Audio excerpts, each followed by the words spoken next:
I'm U.S. Senator Tommy Tuberville of Alabama, and this is The Elephant in the Room. Welcome to The Elephant in the Room. I'm your host, Cyrus Pearson. I'm your host, Carly Rapp. And we had a guest today, Coach Tommy Tuberville, Back U.S. Senator. again. Yes, from Alabama. So go ahead and listen to that first episode. We had a lot less time, unfortunately, today. Yes. But we fit in as much as we could. What was one of your Quite a favorite few things topics. about it? I mean, we talked football. Who doesn't love football with the Right. season coming up? Yeah, and he has a historic season that we talked about. Yep. Is it an historic or ahistoric? Ahistoric? I don't know. Why did I even bring it up? We also go through another cookie challenge in the middle of this, and then we end up with a little Title IX and NIL action. So let's hear from Coach Tommy Tuberville from the great state of Alabama. U.S. Senator Tommy Tuberville from Alabama is our guest today. Coach, thanks for coming back on the podcast. Yeah, great to be here again. This is, I think, my second outing. Yeah, it is. It is. Yeah. An elite group, one of many accomplishments you have. Now, I love your explanation last time of why you not only like to be called coach, but encourage it. Could you tell anyone listening for the first time again? I love being a coach. It was a lot of fun. People ask me the difference in being a coach and being a senator.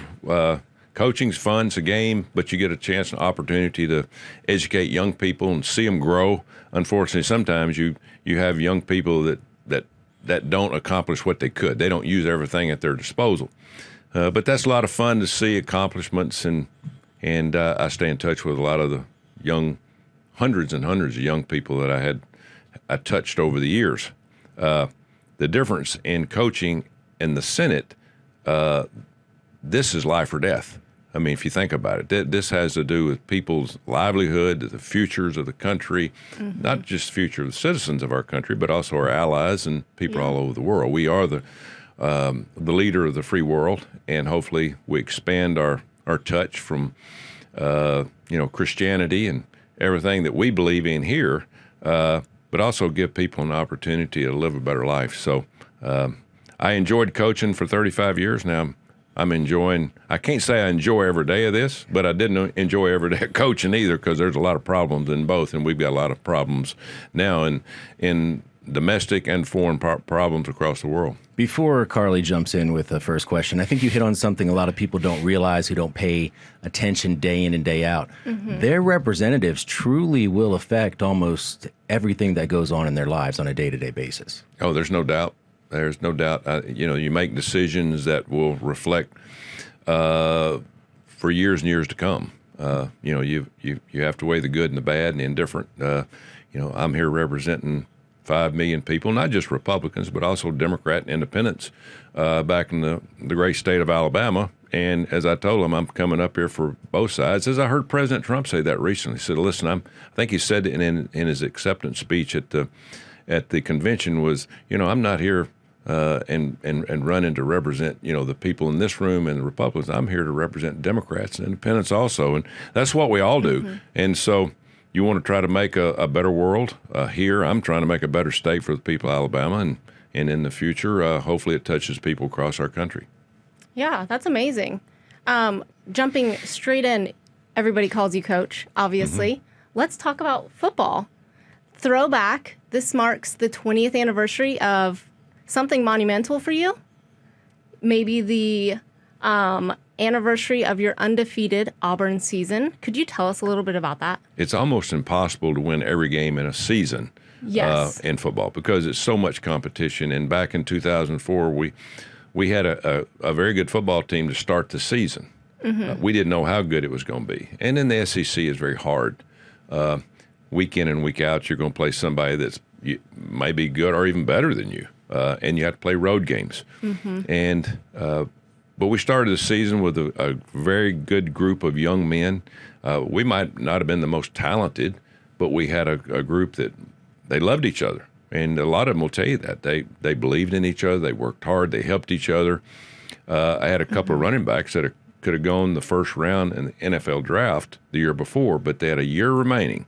And they both decided together and had a press conference together in the spring of that year saying, we're coming back because we can have a great team and we want to help each other as running backs and help all the other players on the team. And so that kind of started it off in the right direction. Yeah. I mean, you mentioned it's really difficult to have an undefeated season and win every game. What was the most challenging game during that season for your team? Well, first of all, at the beginning of the season, you don't know what you have. I mean, you might have a great team, but teams, athletes don't come together, and you make mistakes, and the bottom falls out. And so we started off fairly well. And in the third or fourth game of the year, we played LSU, Nick Saban. Okay. And he was there at the time, and they were coming off, I think, a national championship year. And we played them in Auburn.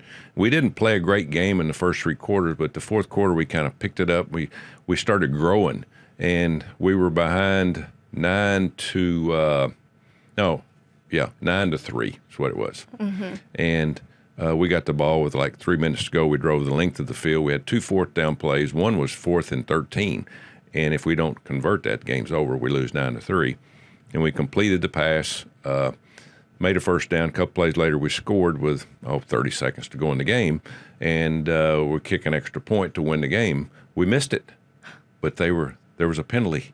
Oh. The good Lord was looking down on us. So we got to retry it, and we kicked it, so we won the game 10-9. That's and amazing. But after that game, I told our coaches and I told our team, sometimes you have to find out in difficult situations how good you are. We found a way to win the game.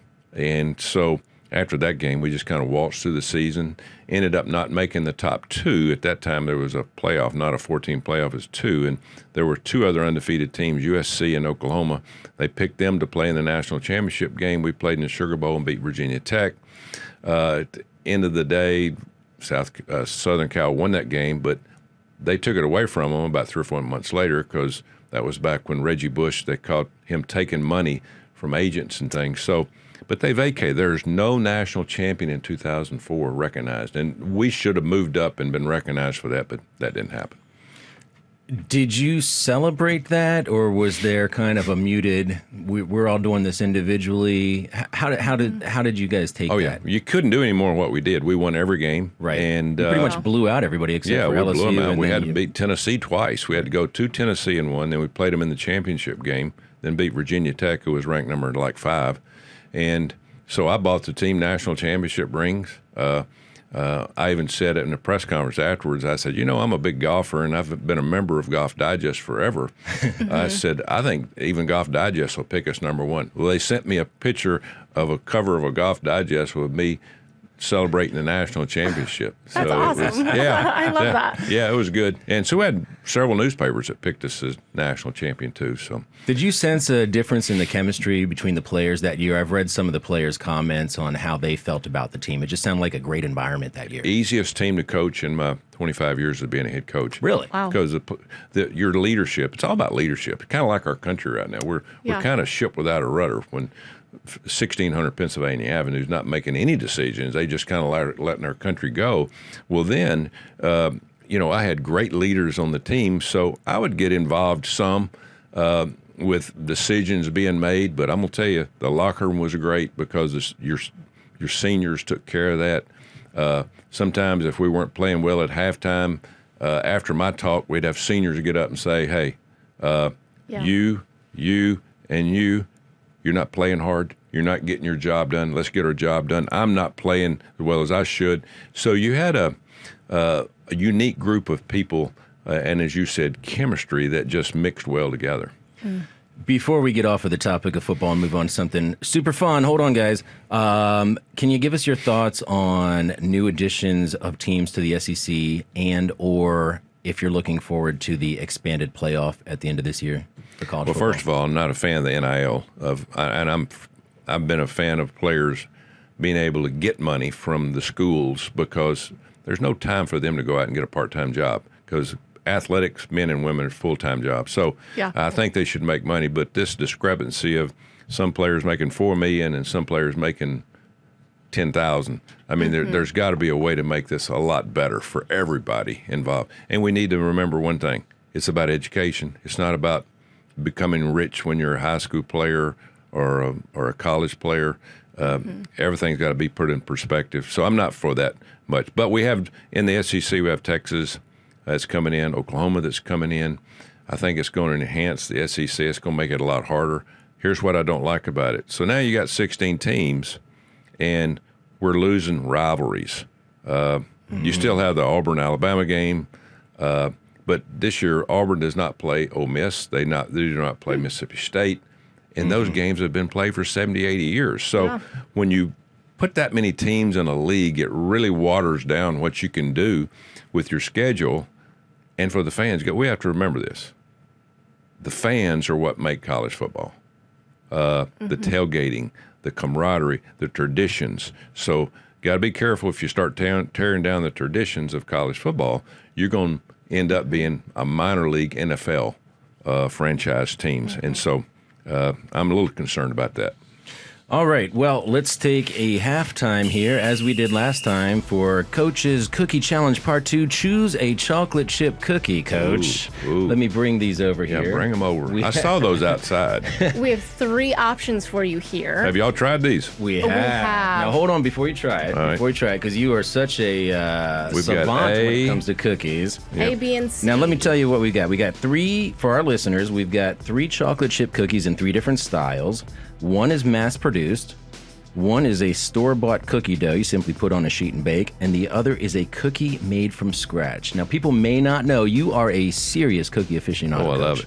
it. Especially chocolate chip. Oh, really? And I like non-baked. Non-baked. cookie. We know that. We know that from the beginning. Yeah. Yep. So from these 3, give us your impressions initially before you bite in. Okay, well, I'm looking at the 3 here.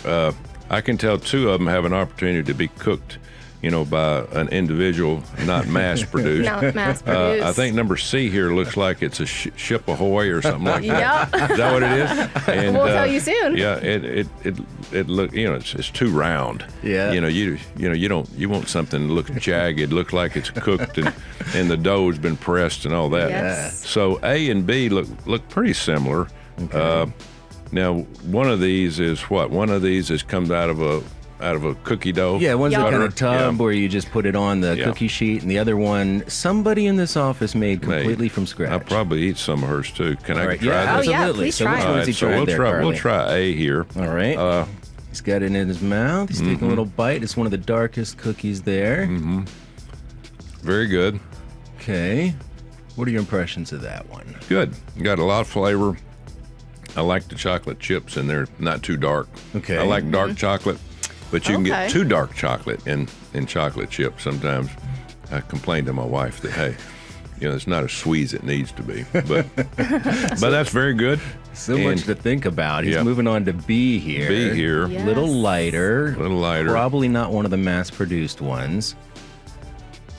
He's taking a little savor out of it. It looks like it might have a little salt on top. This was cooked by you.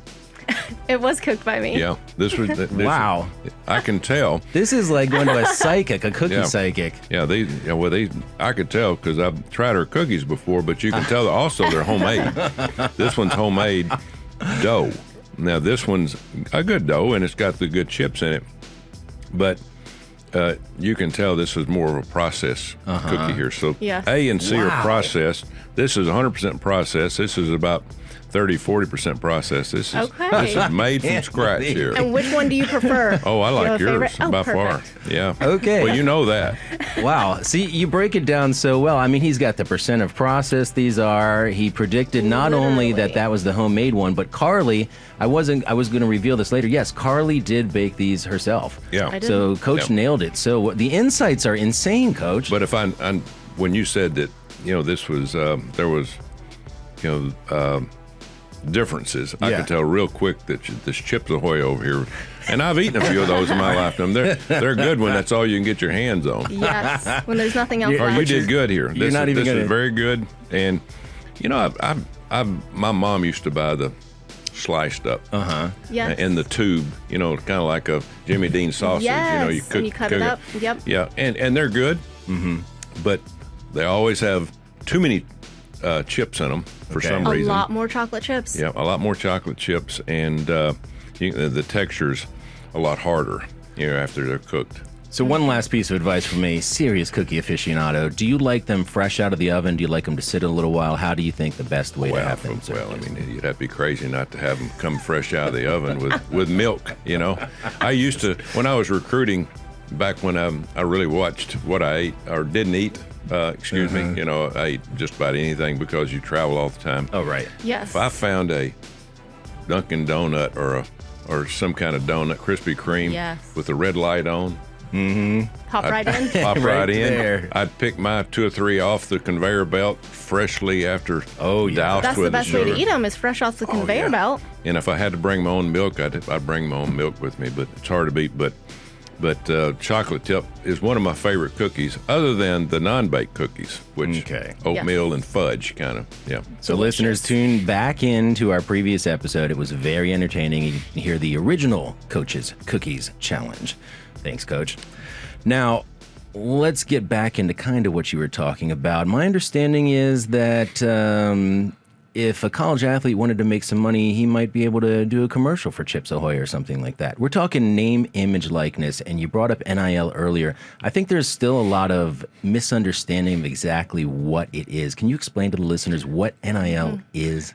Well, Or what the intention lawsuits was? galore over the Okay. last 20 years, right? Okay. And in the past, all you could get was a scholarship from the university. Right. You could make no money unless you went out and washed cars or whatever on the side. You had to be an amateur athlete. Yeah. Yeah. Now, there was Pell Grants and things like that that came from the federal government. And then parents and kids got involved. Wait a minute, my son or daughter needs to make more money while they're working this hard job. First of all, you're getting your scholarship paid. Is that not enough? But obviously it wasn't. Federal government got involved. Federal judges got involved. Supreme Court got involved. And they said, basically, we're going to allow college athletes to make money off their name, their image, and their likeness. Okay, that sounds good. Sure. But the problem is, now we're recruiting. Kids have not made a name for themselves. They've not made an image for themselves or likeness. So what's happened is coaches have taken advantage, and if you give them an inch, they'll take a mile. So they say, Yeah. okay, we're able to give money to players, so why don't we go to this 11th grader and say, listen, if you'll commit to us now, we'll give you $500,000. Wait a minute. That's got nothing to do with name, image, and likeness. So the rules have really been abbreviated. They need to be controlled. Joe Manchin and I did a bill last year that controlled all that. Also, in the past, if you transferred, you were allowed to transfer. But if you transferred, you lost a year of eligibility. You had to be penalized for it. You signed a contract. If you break that contract, which is what education teaches you, then you had to pay a price for that. Well, there's no penalty anymore. Now you can transfer. You can transfer if somebody's going to give you $50,000 more than what the Team A is giving you, which is wrong. We don't need to be negotiating these things. I'm all for an NIL.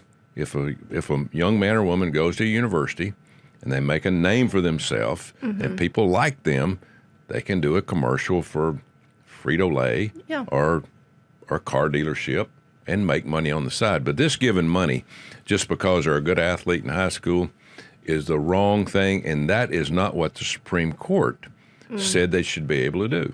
And you're losing loyalty as well, right? So if you're signing to play at a school for 4 years, 3 years, whatever you're signing for, you're losing that loyalty if they can jump and be eligible to play right away. Yeah. You're losing an athlete and also just overall. Well, here's the thing that really hurts. College is built on, as you said, loyalty and dedication. And if you go to a game at University of Alabama or Georgia or Auburn or Florida, people love their athletes. They love them because, hey, they're here representing Florida Gators or Florida State or University of Texas. Well, I'm going to go to a game here in about 3 weeks at Auburn, and I'm going to have to look at the roster of who's on that roster, because about half of them played at some other school the year before.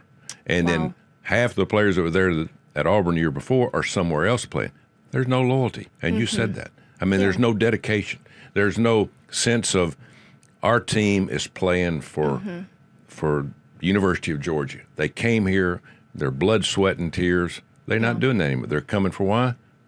not for a scholarship, Money. not for educating. They're coming for money.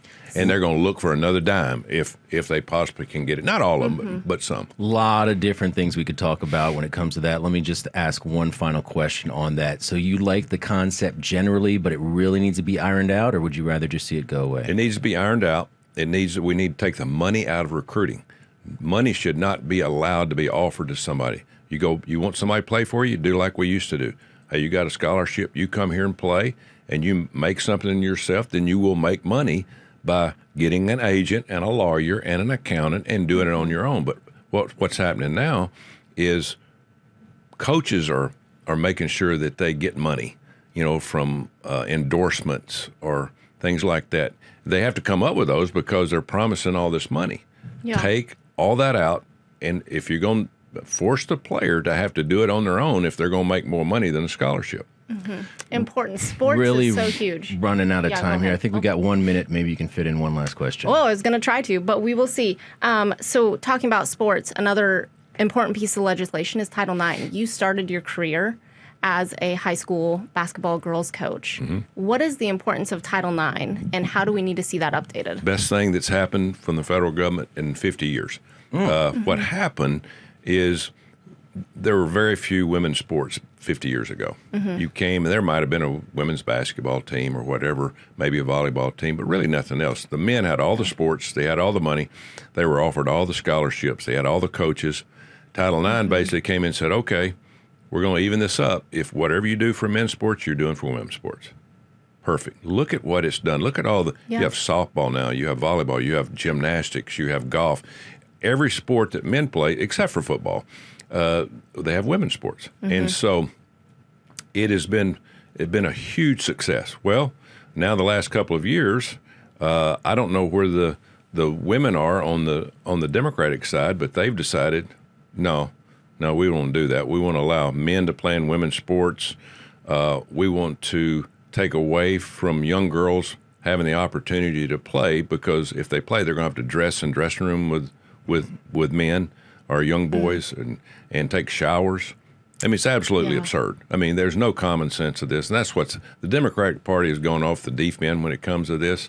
Again, we need to protect women. We need to protect young girls, and what's going to happen is you're going to start losing, numbers to play. I heard Tulsi Gabbard talk this week about the women's track teams in Hawaii, and she was on a podcast, and she goes, I went to watch a niece or somebody run track, and half the track team was men.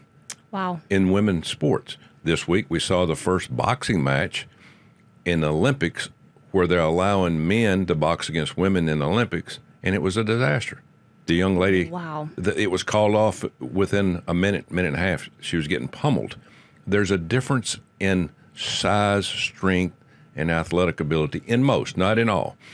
So protection, number one, should be there, but again, we've lost it, and Title IX needs to be saved. August the 1st, Joe Biden and Kamala Harris changed the rules of Title IX without going through Congress. So there's now, if you don't change and let men in women's sports, you lose your federal funding starting August 1st of this year. Wow, which that was could be last. detrimental. Yeah, devastating. It's going to be devastating, and you're going to see less participation, and you're going to see two men's teams is what you're going to see. Is this the last we're going to hear about this from you? No. I've had two votes since I've been here in 3 years, and I've been voted down both times by the Democrats. Joe Manchin has voted with me, which was good, but we just don't have the numbers to win. And I asked the women on the Democratic side, do you not have daughters? Do you not have nieces? Do you not have granddaughters? I mean, do you want them participating against men and boys and dressing in the same dressing rooms and showering? I mean, you've lost your mind. Well, it's about equality. No, it ain't about equality. I mean, you got equality if you play in the biological sport that you were born in. That's equality. For you to come over and compete against women, that is not equal whatsoever. So they're on the wrong side of this, as they are a lot of things. But this will backfire in their face. Wow. Well, your staff made us promise that you would be able to go. I wish I could ask you more questions. We got a lot of water underneath the bridge between now and for today, but I don't know when you're going to play this, but it's 98 days until the election. My God, it worries me, really does. For things like Title IX and just the common sense things, other than foreign wars and all those things that really are detrimental to everybody. It just scares the death out of me. But we got to get God back in our country, because the Democrats are trying to run God out of our country. If we ever do that, it's over anyway. So there's a lot of fighting to do. Very well said. Coach, thanks for stopping by, and thanks for sharing your thoughts. It was an absolute pleasure. Thank you. God bless. Thank you. We had this made up here. Certificate of participation. What's great about it is you spell my name right. Most people don't. Really? One T. So, Carly, you cooked the winning cookie, and you made that from scratch, seriously, did. last night. Yes, from How scratch. hard was it? It You had was to kick not your roommate difficult. out. She was trying to give you advice the whole time? She does like to backseat bake, but it's only because she is our world famous baker here in the Senate for our offices. Oh, yeah. And brings in the most Serious delicious treats. As you heard, Coach mentioned other cookies previously from the other episode he was on, and those were actually baked by my roommate, Tiffany. So she basically won that contest. You won did. this one. We Yes. now need to have a cookie off. Oh, a How do you tiebreaker. feel against going up against Tiffany? I think I'm going to lose. But that's okay, because we love her cooking and her baking. Now, most people are listening to this. If you would like to see this podcast, we are on YouTube and Yes. Rumble, and you can see Coach's Cookie Challenge. Please like or subscribe or follow no matter what platform you're on. That way, next time an episode comes out, it will just pop up and notify you.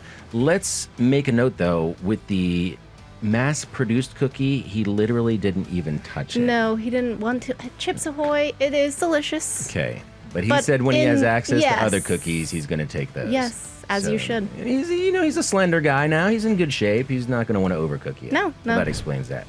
Let's do some credits. The Elephant in the Room is brought to you under the direction of U.S. Senator John Barrasso of Wyoming. Our executive producer is Arjun Modi. Our show producer is right here as our co-host, Carly Rapp. Thank you, Carly. Thank you for having me. Our technical director behind the scenes is Rashad Smith.